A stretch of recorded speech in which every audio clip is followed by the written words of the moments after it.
At his towering company headquarters, silence fell when 5 small figures marched through the glass doors.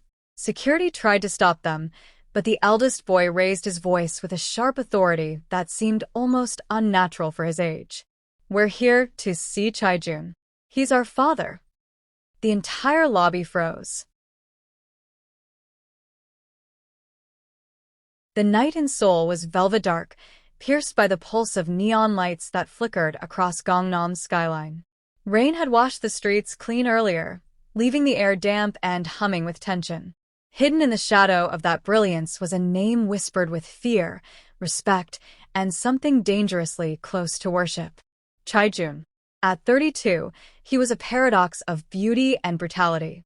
The mafia's most ruthless boss, a man who wore 2 faces, CEO by day, king of the underworld by night. His enemies called him the Phantom Tiger. His allies simply bowed and avoided his gaze. And yet, despite the chaos trailing him, women couldn't help but drown in the allure of his sculpted face, the tattoo that slithered from the base of his neck down his arm like an oath carved into his very skin, and the way his cold gaze could silence an entire room. But behind closed doors, another rumor clung to him like smoke. He was infertile. For years, whispers followed him. A man who could bed any woman but would never father a child. His lovers were temporary, fleeting shadows who melted by morning, discarded with the same ease he discarded enemies. No one lasted. No one stayed. Perhaps because he never let them. Tonight, blood and smoke still clung to his shirt.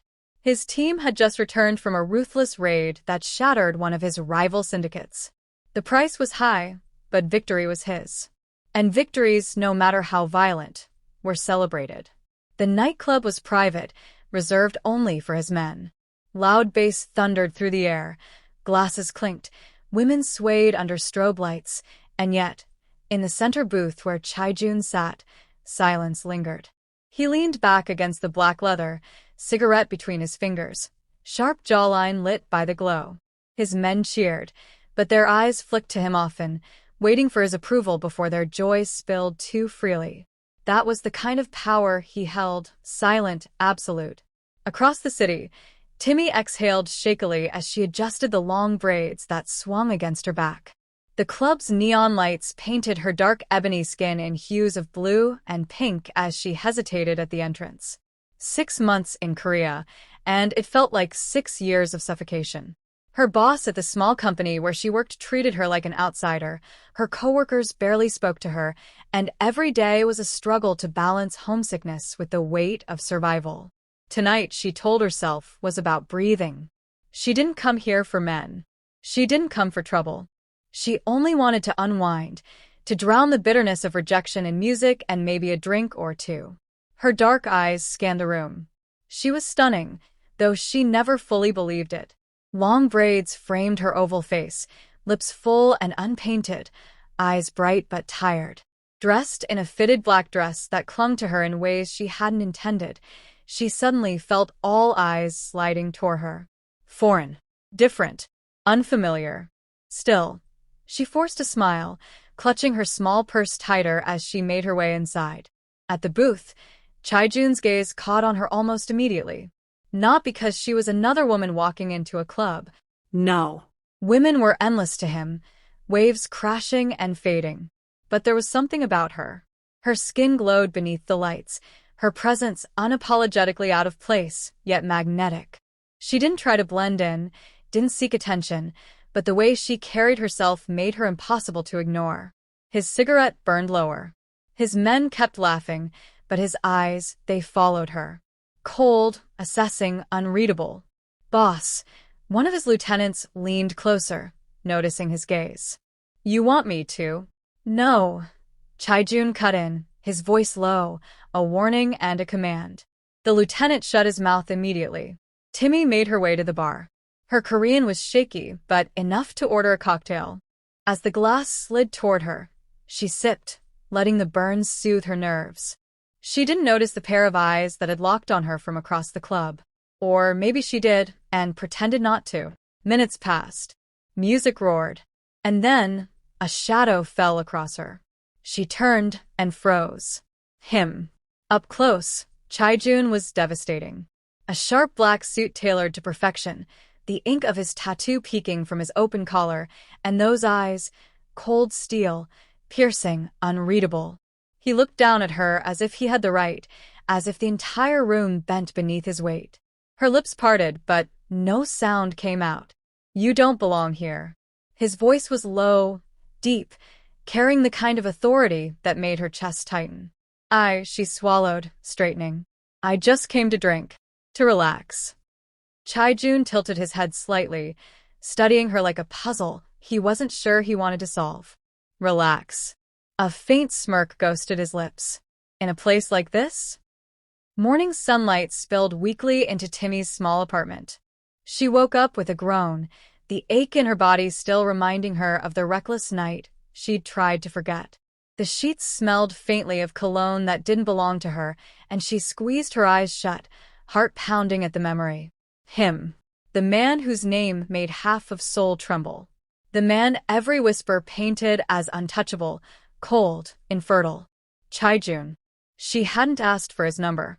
He hadn't offered. No words of promise had been exchanged. The night had been a storm, fast, consuming, and then gone. Just like he was. Timmy dragged herself out of bed, clutching her robe around her. She told herself it was just a mistake. A slip. Nothing would come of it. He'd probably forgotten her the second she walked out. And maybe that was for the best. Weeks later, the sickness began. Morning after morning, she found herself bent over the sink, her stomach rejecting everything. At first, she thought it was stress. Or maybe the foreign food that never sat right with her. But when her hands began to tremble and her body felt different, she couldn't deny it any longer. She bought a test, then another, and another. Each time, the results screamed the same word at her. Pregnant. Her heart raced. Tears welled in her eyes as she sat on the bathroom floor, clutching the plastic stick in her hand. "No, no, no, no," she whispered, shaking her head. "This can't be happening." But it was. And when the doctor confirmed it at the hospital, her world tilted further. 5. Not one child. Not 2. 5 beating hearts inside her. Her breath left her body as the doctor's words echoed like thunder. "Miss, you are expecting quintuplets." Timmy left the hospital dazed, her feet carrying her through the busy Seoul streets as if she were dreaming. But this wasn't a dream. It was real. And the father? A man who had probably already forgotten her face. A man rumored to be infertile. A man too dangerous, too untouchable. Should she go to him? Tell him? Beg him for help? Her pride screamed no. Her fear whispered louder. So she kept her silence. Meanwhile, Chaijun's world burned. The mafia wars deepened, his rivals hunting for cracks in his empire. A bloody attack left his convoy in ruins one night, and though he walked away alive, rumors spread like wildfire. "Chaijun is dead," they whispered on the streets. "The phantom tiger has fallen." The city breathed easier for a moment. But the truth was far darker. Chaijun withdrew into shadows, his name kept alive only by loyal men. The world believed him gone, and he let it be that way. A dead man couldn't be hunted. A dead man could move in silence. But somewhere in the city, a woman carried his legacy unknowingly. 6 years later, the small apartment Timmy had rented in Seoul was no longer empty. It was alive with laughter, chaos, and voices that never seemed to pause. Amma, he stole my pencil." "No, I didn't. He started it first." "Amma, Pai's hiding the cookies again." Her children, her 5 miracles. Ki, Mi, Pai, Ri, and Si. 2 girls and 3 boys, each with a spark of brilliance that made every hardship worth enduring. They were her world, her reason for breathing. But they weren't ordinary children. By 6, they were speaking 3 languages, solving puzzles beyond their age, hacking into her phone just to change the wallpaper to their drawings. Genius, the teachers called them. Troublemakers, the neighbors muttered. But Timmy only smiled through her exhaustion, hugging them tighter each night. She had raised them alone, without him, without help. And yet, despite her silence, despite her decision to cut him out of their lives. The children had other plans. One evening, Ki, the eldest, slammed a folder onto the table. His dark eyes, sharp, too sharp for his age, locked onto Timmy's stunned face. "Amma," he said firmly. "We found him." Timmy froze. "Who?" "Our father." Her blood ran cold. Pai chimed in, his mischievous grin flashing. "We know everything. His name is Chai-jun. He's alive. And look." He opened the folder, revealing papers. DNA test results. Timmy's hands trembled as she grabbed the documents. The children, they had done it. Somehow they had gotten DNA, matched it, and confirmed the impossible. Her heart thundered in her chest. He wasn't infertile. He wasn't dead. He was alive. And he was their father. The next morning, the world tilted again. This time not for Timmy, but for the man himself. At his towering company headquarters, silence fell when 5 small figures marched through the glass doors. Security tried to stop them, but the eldest boy raised his voice with a sharp authority that seemed almost unnatural for his age. "We're here to see Chai-jun. He's our father." The entire lobby froze. And in the corner office above, Chai-jun himself looked up from his papers, his cold mask slipping for the first time in years. The glass doors of CJ Group headquarters were never meant for children.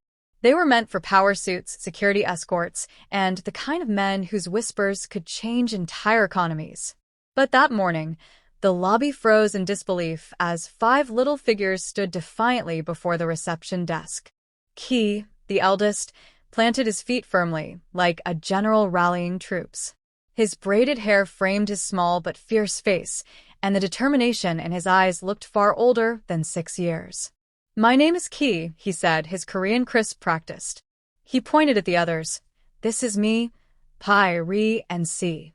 And we are here to see our father. His name is Chai-jun." Gasps rippled through the lobby. Security guards exchanged confused glances. The receptionist stuttered, her phone clattering against the desk. "Sicha, Chai-jun? Your father?" "Yes," Pai said mischievously, grinning. "And we have proof." He slapped a sealed folder of DNA test results onto the counter with the same confidence his mother once carried in court back in Nigeria. Except Pai was only 6, yet already had the dramatic flair of someone born for the stage. Upstairs, in his corner office, Chai-jun paused mid-signature. Something was wrong. His men shifted uncomfortably. Even before the intercom buzzed, he felt it, a disturbance in the rhythm of his empire. "Boss," one of his lieutenants muttered, answering the phone call from downstairs. He listened, then froze. His eyes darted to Chai-jun in disbelief. You should come down." Chai-jun's jaw tightened. His cold eyes narrowed. "Why?" The man hesitated. "Because your children are here." The room turned to ice. Chai-jun slowly placed his pen down, the muscles in his tattooed arm flexing. For a moment, silence reigned. His men shifted nervously, waiting for his eruption. Children? He had no children. He couldn't have children. The rumor wasn't rumor, it was truth. Years of tests, doctors, and cold confirmation. Infertility. And yet, here someone dared to stir his empire with such a lie. "Bring them," he ordered, voice flat, dangerous. The elevator doors opened with a ding. 5 little figures stepped out, holding hands like a squad. The receptionist and half the security team followed nervously. And then the office fell silent as Chai-jun's steel-gray eyes landed on them. The world seemed to stop. 5 sets of dark brown eyes looked back at him. Familiar eyes. Too familiar. For the first time in years, something flickered across Chai-jun's face. Not anger, not coldness, but something deeper. Recognition. Ki stepped forward, unafraid. His voice was steady. "Are you Chai-jun?" Chai-jun leaned back in his chair, expression unreadable. "And if I am, then we are your children." The office went dead silent. His men gawked, jaws slack, some exchanging whispers they dared not let reach the boss's ears. Chai-jun's lips curved into a humorless smirk. "Impossible." "It's true." Mi piped up, her small hands gripping the folder. Look, Dian. She marched forward, dropped the folder on his desk with a dramatic thud. Papers spilled, stamped, signed. Undeniable. Chai-jun picked them up, flipping through page after page. His cold mask never broke, but his pulse thundered. DNA. Matches. Percentages. His name. All pointing to one terrifying truth. These children were his. The boardroom was chaos. Executives whispered, bodyguards shifted uneasily, and 5 children sat proudly in the center, like they owned the place. Chai-jun's fingers drummed against the polished table as his icy stare swept over them. He had faced guns, betrayals, and death. Nothing unnerved him. Nothing, except this. Where is your mother? His voice was calm, but every syllable dripped with warning. The children exchanged glances. She's home, Ree said, shrugging as if this were the most ordinary conversation in the world. She doesn't know we came. Chai-jun's jaw flexed. Call her. Now. Silence. Then Pai, grinning mischievously, leaned forward. She won't come if we call. You have to go get her yourself. Gasps rippled through the room. No one spoke to Chai-jun that way. But the boss didn't explode. Instead, his gray eyes narrowed, and something dangerous flickered there. Hours later, in a cramped apartment across town, Timmy's world collapsed. She was folding laundry when the knock came, heavy, authoritative. She opened the door, and there he was. Chai-jun. Alive. Breathing. And more terrifying than she remembered. Her knees weakened. She had dreamed of this moment, cursed it, prayed for it, feared it.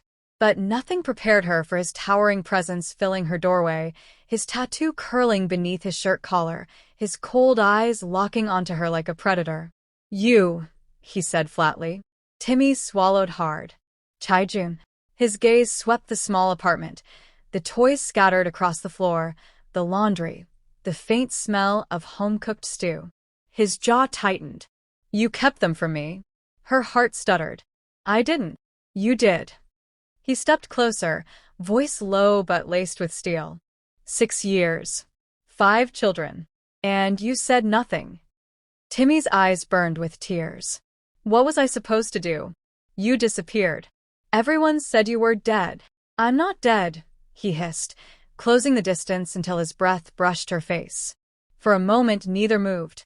The air thickened, their bodies close enough to remember. Close enough for sparks to crackle again, despite the storm raging between them. From the corner, Little C tugged on her mother's dress and looked up at Chai-jun with wide eyes. Daddy. The words sliced through the tension like a blade. Chai-jun froze. For the first time in years, his ruthless mask cracked, just a fraction. His gaze flickered to the small boy, then to the others crowding behind him. 5 pairs of eyes. All his. All undeniable. But outside, danger stirred. News traveled fast in the underworld. The Phantom Tiger, thought to be untouchable, now had children. A weakness. A target. And enemies sharpened their knives. The mansion had always been silent. Cold marble floors. Steel gates. Walls that echoed with power but never laughter. That silence shattered the moment 5 small tornadoes stormed inside.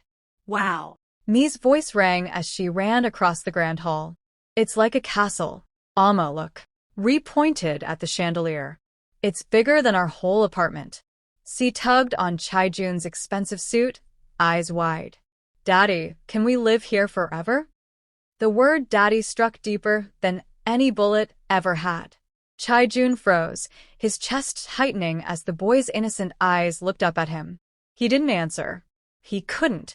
But his hand, rough, scarred, feared by many, slowly rested on C's small head. For the first time in years, the Phantom Tiger's mansion was alive. Timmy resisted at first. Her pride screamed at her. I don't want your money, Chai-jun, she said sharply when he ordered them to move in. We survived without you. His gaze was cold, unyielding. And you almost died without me. Do you think they won't come for the children? Do you think my enemies will ignore 5 weaknesses walking around Seoul with my blood in their veins? Her lips trembled. She hated that he was right. She hated him for dragging her back into his orbit. But when she looked at her children's faces, the same faces that mirrored him, she knew she had no choice. So she stayed. Nights turned dangerous. The Mafia war escalated. Bulletins of violence painted the news. But in the shadows of war, something else burned. A fire between them. One night, in the quiet of the library, tension finally snapped. "You should have told me," he growled, cornering her against the shelves. His tattooed arm caged her in, his gray eyes burning. "I couldn't," she shot back, tears brimming. "You were gone. Everyone said you were dead. What was I supposed to do? Raise 5 babies in a mafia war zone waiting for a ghost?" His chest heaved, anger and something raw mixing in his eyes. "You think I would have abandoned you?" His voice cracked just a little. Timmy's lips parted, her heart stuttering. "I don't know what to think, Chai-jun." Silence. Then, in one reckless, fiery second, his mouth was on hers. The kiss was fierce, hungry, a storm years in the making. She gasped, hands pushing at his chest, but then clutching, pulling, melting. His hands gripped her waist, dragging her closer, his breath hot, desperate. For the first time, the ruthless mafia boss kissed like a man starved. The fire between them barely had time to bloom before shadows struck. A rival syndicate, smelling weakness, made their move.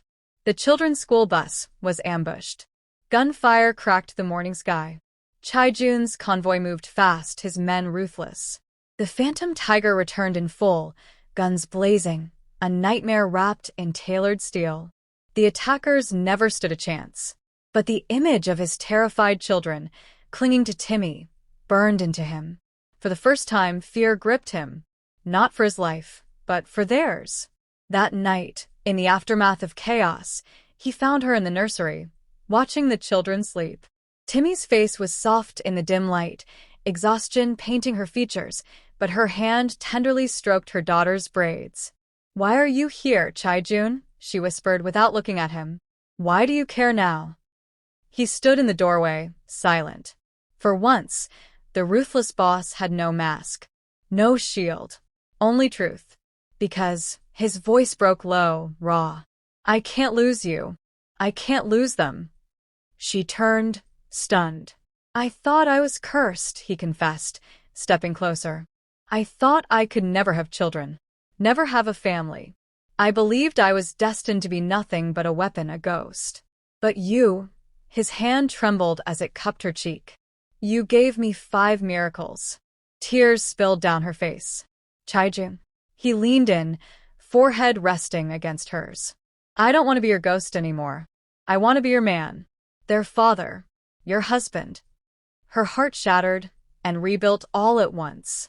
And when his lips found hers again, it wasn't fury this time. It was devotion. The final battle came swift and brutal. His enemies thought a man with children would fall. But they forgot, a man with a family fights like the devil himself. Chai-jun crushed them, his empire standing stronger than ever. And by his side, not shadows, but light. 6 years of silence ended with vows whispered under the spring sky. In a private ceremony, with 5 little geniuses as witnesses, Chai-jun slipped a ring onto Timmy's finger. "No more ghosts," he murmured against her lips. "Only us. Only forever." And for the first time, the Phantom Tiger smiled. The mansion no longer echoed with silence. It roared with laughter, arguments over toys, genius inventions cluttering hallways, and stolen kisses in the kitchen. Chai-jun, once feared as untouchable, now carried 5 children on his back and a wife who met his coldest glare with fire. And he loved it, because sometimes even the coldest hearts are destined to burn.